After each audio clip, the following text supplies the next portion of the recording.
It starts with a story of my uniqueness.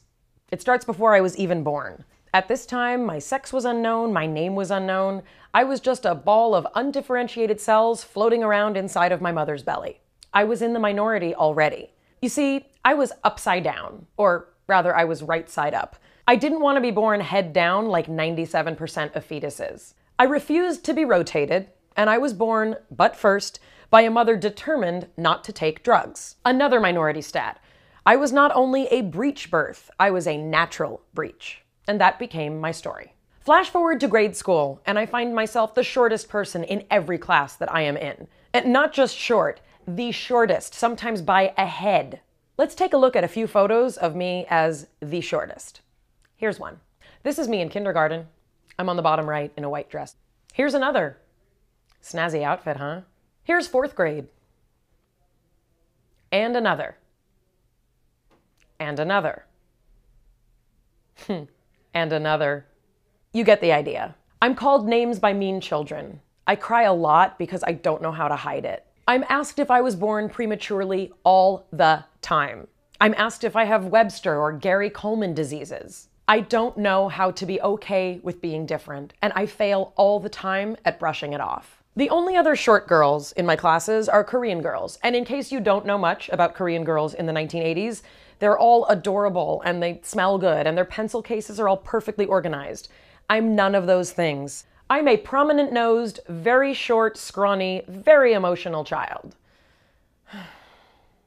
I go on to discover so many things about me that are different and that set me apart. Not only do I have a prominent nose, I have an exceptionally prominent pointy chin. My ex-husband would often cry out in pain if I rested my chin on him in bed. I didn't get breasts when everyone else got them in middle school. I dressed weird. I liked chess. I slept with 8 plastic fish rubber banded together at the tails throughout middle school. That's exactly as weird as it sounds. I embraced my quirkiness, but realized very early on that I was different and that wasn't cool. I wasn't like other kids. All of my differences didn't feel special, even though my mother told me they were, because they were a source of constant criticism and shame. High school revealed that I was a boyish female, what we'd now call a masculine female. I didn't like the things the other girls liked. I most certainly didn't like the boys the other girls liked, but I didn't like girls either. Why was I always in the minority? I left my parents' home and entered university, and what I now discovered was that I was actually in the minority. As a Jewish person, I'm 2% of the United States population. As a woman in the sciences, I was routinely witness to male students discussing their sexual conquests, and the way that they spoke about distinguished and accomplished female professors was vulgar and disgusting. Women were assumed to be less than. Female professors who wanted to have children were seen as not taking their careers seriously enough, while professors who didn't have children were sometimes called dykes and were seen as less than a complete woman. So you basically couldn't win. With white skin, I know that my minority status is much less significant than it could be.